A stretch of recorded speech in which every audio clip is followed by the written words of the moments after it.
Hi, it's Jen again.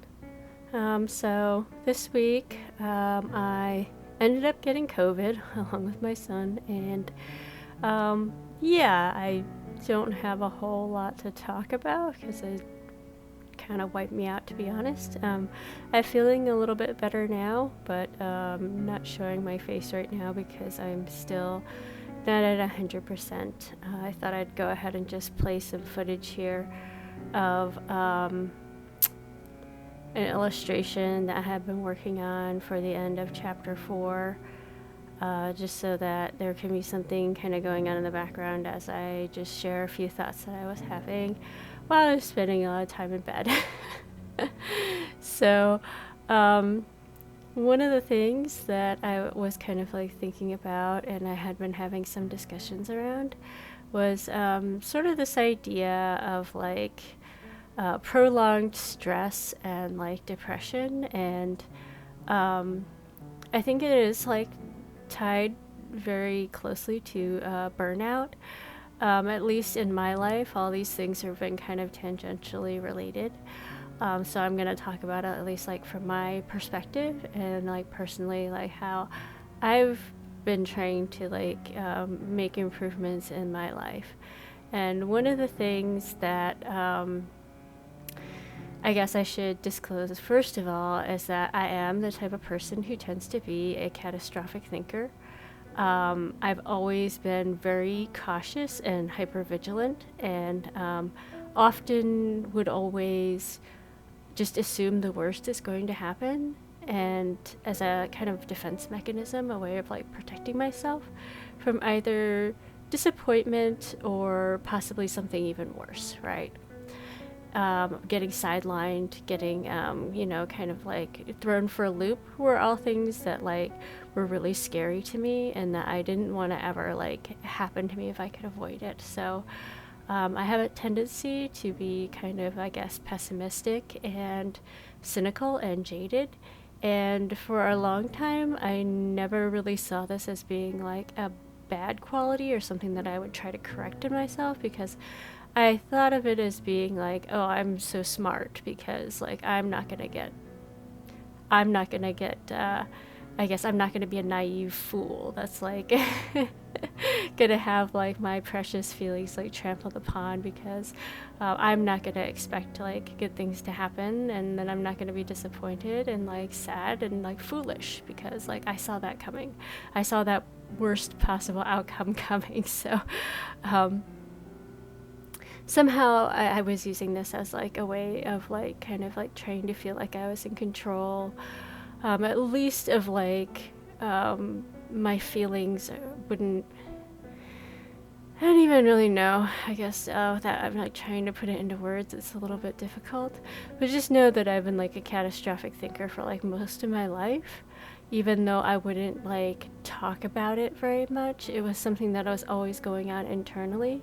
That I just kind of expected the worst in like my life to happen in other people, as a defense mechanism. And I saw this much like my perfectionism as like not necessarily a negative quality that I wanted to correct. I saw this as being like is something that would be like protective or like somehow useful to preserve.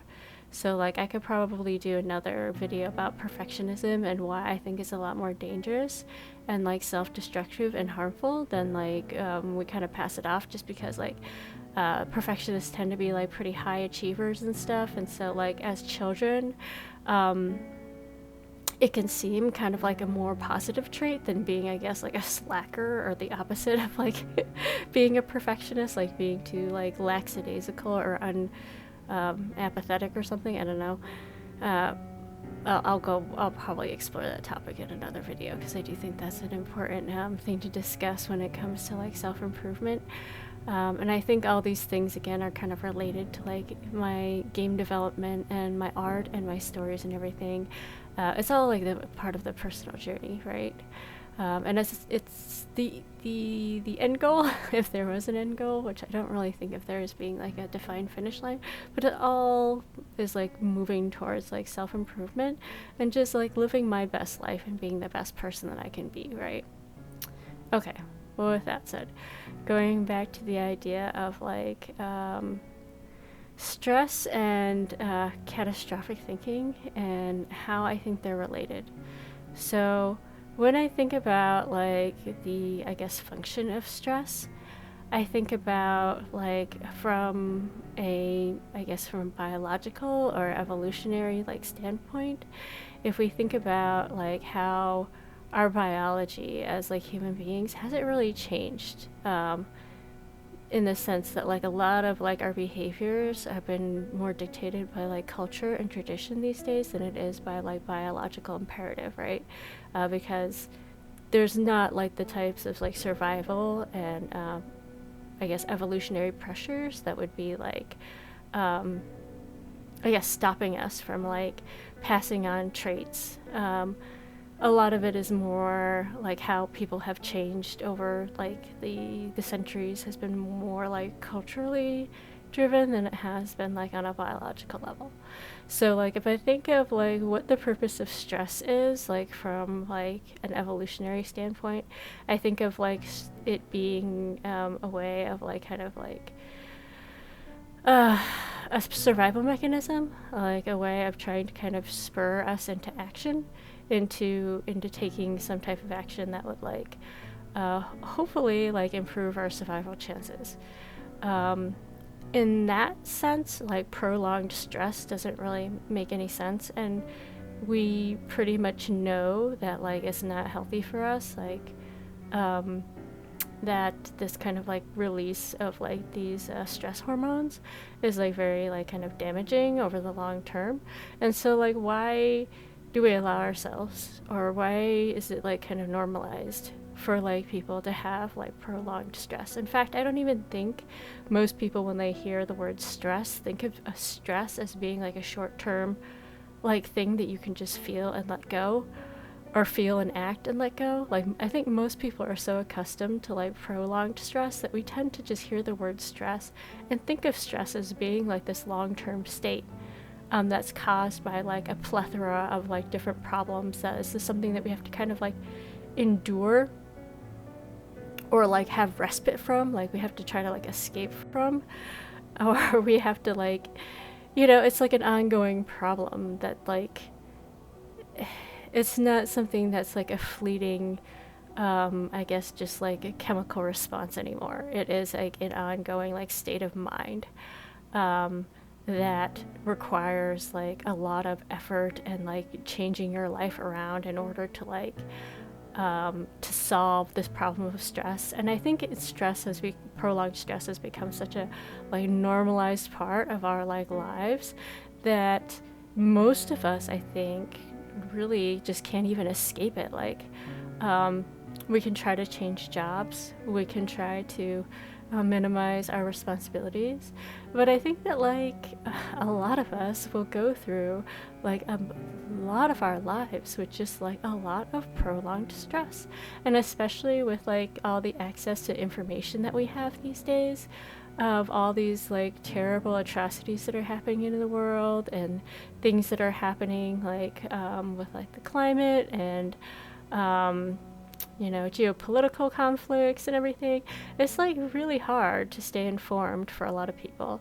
And then like also be able to like not feel stressed out and depressed. And I think stress and depression for a lot of people are kind of like going hand in hand. Like I think they are two kind of like emotions, I guess, or like mental states that kind of like feed off of each other, because I think a lot of like prolonged stress causes depression, whereas like my body can't handle like being in this hyper vigilant like state any longer. It's just exhausted, and so now I'm in like that like kind of depressive state where it's like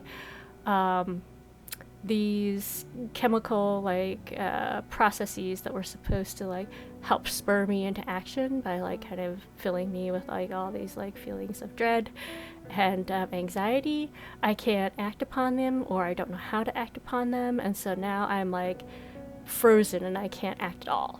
And I feel like that's kind of like what depression is. And I'm not a doctor. I'm not I'm not any type of professional. These are just like ideas that I guess I stitched together from my own lived experiences and like doing a lot of like research on my own. So it's just some thoughts that I have, and please take it with a grain of salt. And maybe it'll resonate with you. Maybe you'll find something helpful in some of these observations that I made, or maybe I'm just like kind of full of a bunch of nonsense, and it's okay if you feel that way too.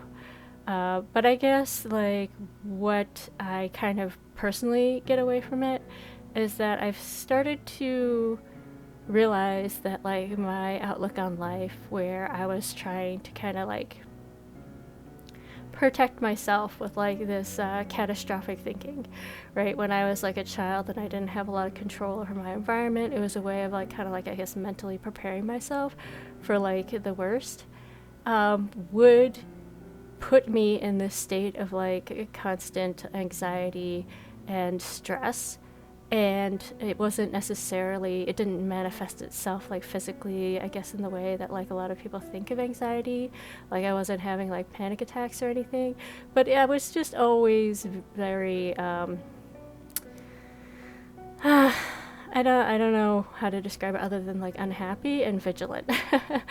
So that was like my kind of like way of like being stressed, and that would lead to prolonged depression. And I couldn't really see a way to like kind of solve this mindset, because to me it would be like trying to like deny reality, or like put my head in the sand, or pretend everything was okay when it wasn't okay. And I guess now in my adult life I've come to realize that like my way of viewing the world in this like catastrophic thinking, my point of view, it was grounded in real and realistic observations, but at the same time I was still framing it in a certain way that was like kind of giving it a narrative that wasn't necessarily 100% objective. And I think nowadays I tend to try to look on the brighter side of things, or at least in a more, I guess, I